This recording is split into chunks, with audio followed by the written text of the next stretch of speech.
చాలా మంది స్టూడెంట్స్ కి BA అండ్ బీటెక్ కి డిఫరెన్స్ ఏంటో తెలిసి ఉండదు. BA అంటే bachelor of engineering and BTech అంటే బ్యాచిలర్ ఆఫ్ టెక్నాలజీ. ఇవి రెండు కూడా 4 years డ్యూరేషన్ ఉండే undergraduate engineering courses.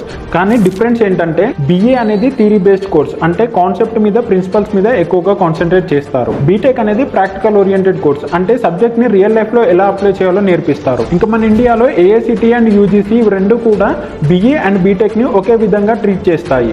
Jobs, career opportunities, eligibility ఇవన్నీ కూడా BA అండ్ బీటెక్ కి ఒకే విధంగా ఉంటాయి. కానీ డిఫరెన్స్ ఉండేది కోర్స్ డిజైన్ అండ్ టీచింగ్ స్టైల్లో మాత్రమే. ఇండియాలో బీటెక్ కాలేజెస్ చూసుకున్నట్లయితే IITs, NITs, IIITs లాంటి కాలేజెస్ టాప్ పొజిషన్ లో ఉన్నాయి. BE కి కూడా కొన్ని మంచి కాలేజెస్ ఉన్నాయి, లైక్ బిట్స్ పిలాని, అన్నా యూనివర్సిటీ అఫిలియేటెడ్ కాలేజెస్ కావచ్చు, ఢిల్లీ టెక్నికల్ యూనివర్సిటీ కావచ్చు, అలాగే బెంగళూరులో ఉండే ఇంజనీరింగ్ కాలేజెస్ లాంటివి BE కి చాలా ఫేమస్. బీటెక్ లో mostly practical and application oriented learning ఉంటుంది, అండ్ BE లో థియరీ బేస్డ్ లెర్నింగ్ పైన ఫోకస్ ఎక్కువ ఉంటుంది. అందుకే బ్యాచిలర్ ఆఫ్ ఇంజనీరింగ్ కంటే మన సైడ్ మెయిన్లీ సౌత్ ఇండియాలో బ్యాచిలర్ ఆఫ్ టెక్నాలజీని ఎక్కువ ప్రిఫర్ చేస్తారు. ఫైనల్ గా 2 degrees జాబ్ ఆపర్చునిటీస్ లో సేమ్ వాల్యూ ఇస్తాయి. కానీ చాలా మంది టాప్ ర్యాంకింగ్ కాలేజెస్ ని ప్రిఫర్ చేయడం వల్ల బీటెక్ మనకు ఎక్కువ వినిపిస్తుంది. ఇలాంటి ఎడ్యుకేషన్ కంటెంట్ కోసం ప్లీజ్ సబ్స్క్రైబ్.